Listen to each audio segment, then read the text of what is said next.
Hi everyone, let's see the question. The question is, if the polynomial 6x की power 4 plus 8x cube plus 17x square plus 21x plus 7 is divided by another polynomial, the remainder comes out to be ax plus b, then बच्चों ये हमें एक polynomial given है,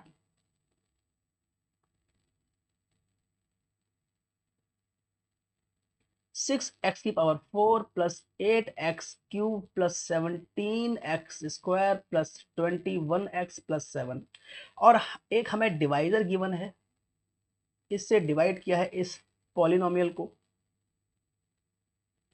हमें बताना है reminder कितना होगा। बेसिकली हमें ए और बी की वैल्यू बतानी है, तो रिमाइंडर हमें इस फॉर्म में गिवन है। तो पहला स्टेप क्या होता है, जब भी किसी पॉलिनोमियल को दूसरे पॉलिनोमियल से हम डिवाइड करते हैं, हमारा पहला स्टेप होता है उसको स्टैंडर्ड फॉर्म में कन्वर्ट करना, उसको जनरल फॉर्म में कन्वर्ट करना, एक्स की डिक्रीजिंग पावर में कन्वर्ट करना। तो पी एक्स देखो, पी एक्स में जो एक्स की हाईएस्ट पावर है सबसे पहले है वो, उसके बाद एक्स की पावर 3 है, उसके बाद 2 है, उसके बाद 1 है, उसके बाद कॉन्स्टेंट टर्म है। तो ये तो जनरल फॉर्म में ऑलरेडी है। जी एक्स को देखो, जी एक्स में भी एक्स की हाईएस्ट पावर वाला टर्म पहले है, उसके बाद लोअर, उसके बाद एक कॉन्स्टेंट टर्म है। तो जी एक्स भी ऑलरेडी एक स्टैंडर्ड फॉर्म में है। तो अब इसको हम करते हैं डिवाइड। सेकंड स्टेप है हमारा डिवाइड करना। तो डिवाइड कैसे करते हैं देखिए,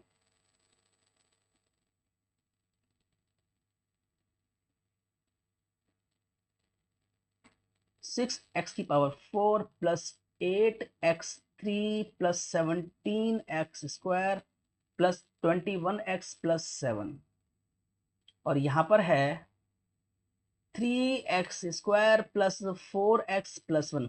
तो हमारा पहला स्टेप है, ये जो डिविडेंड है इसका पहला टर्म देखिए क्या है। यहाँ पे रफली काम करते हैं,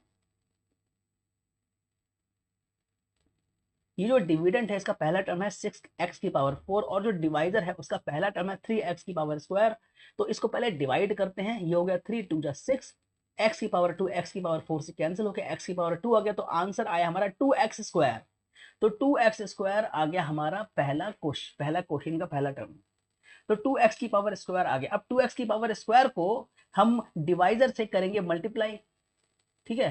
तो क्या क्या क्या हो जाएगा देखिए, 6x की पावर 4 प्लस 8x की पावर 3 प्लस 2x स्क्वायर और नीचे अब हम इसको करेंगे सब्ट्रैक्ट, और सब्ट्रैक्ट जब करते हैं तो आपको ये पता है भाई, जब एक पॉलिनोमियल से दूसरा पॉलिनोमियल सब्ट्रैक्ट करते हैं तो जो नीचे के साइन है वो बिल्कुल रिवर्स हो जाते हैं, प्लस का माइनस और माइनस का प्लस।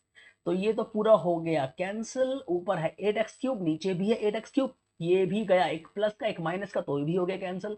अब यहाँ पर है ऊपर 17x स्क्वायर, नीचे है माइनस 2x स्क्वायर, तो सब्ट्रैक्ट कर दो भैया, 17 में से 2 को हटा दो, बचेगा 15। तो 15x square plus 21x plus 7। अब फिर से वही चीज रिपीट करनी है। 15x स्क्वायर का पहला पहला टर्म है 15x स्क्वायर, ये पूरे एक्सप्रेशन का।